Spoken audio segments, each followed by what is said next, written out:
But following all of the issues is a CityNews reporter, Xiaoli Li, who joins us live now in Ottawa as we take a look at week one and what was going on. First up, Xiao, I've got to say, where are you sitting right now? This is my study. My computer's right in front of me. This is where I work. How many shoes do you have?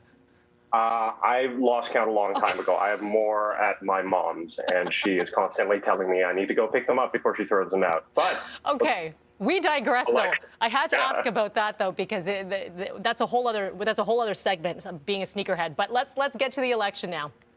You've been following week one. There's so much to take apart. So let's start with the leaders and where they are physically, right? Like where they're deciding to go across the country. Yeah, it was always going to be a weird decision because, of course, as everyone knows, we're holding this election in a pandemic. So there was going to be that question. So how are you going to do the shaking of hands, the selfie taking, the meeting and greeting of people?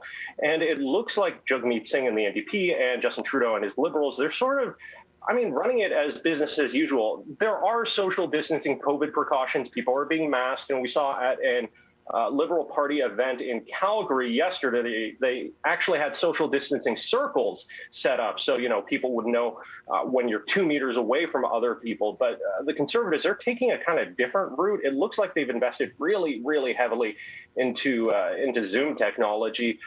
Aaron O'Toole spent a lot of this week going from hotel conference room to hotel conference room, but hosting these, virtual town halls and meet and greets.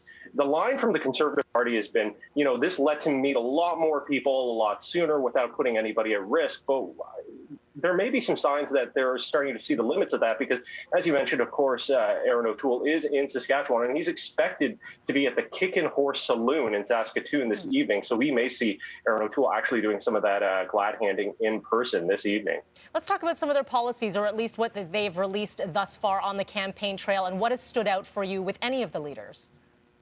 Well, everyone sort of knew that the two big issues going into this campaign were going to be, healthcare spending and housing affordability. How would you have handled the pandemic, and how are you going to get people into some new homes? Because we all know it is so unaffordable right now. The NDP yesterday committing to increasing federal health transfers. That's the amount of money the federal government gives provinces to run the healthcare systems. They couldn't give a figure, but the Conservatives say they'd increase it 6%. That's short of what the premiers are asking for right now. It's around 22%. They want it at 35%. Trudeau yesterday, of course, committed $9 billion to long-term care. And, the Liberals haven't released their platform yet. The budget this year does commit $2.5 billion to making affordable homes. NDP committing to creating 500,000 affordable homes in the next decade.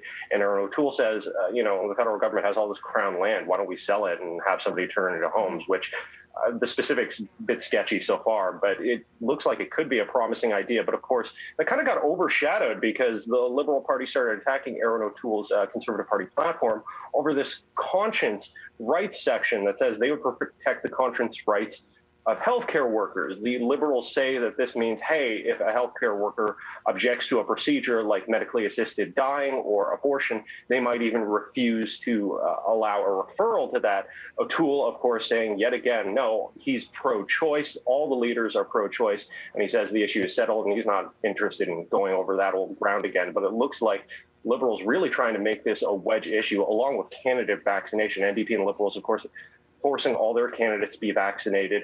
O'Toole says that Conservative candidates, they can make do with daily COVID tests if they have a problem with getting a COVID vaccine. Okay, well, we have 1 month to go, and they're going to try to jam-pack as much as they can into those following weeks. Xiaoli Li, appreciate your time today. We'll join you again and take a look at your shoe collection next time around. All right. Peace. All right. Take care of yourself. We're going to stay with the federal election now. We're going to join the gang, and we're going to talk about the idea of how you're voting this time around and what it could look like, what it should look like. Hello, everyone. Good morning.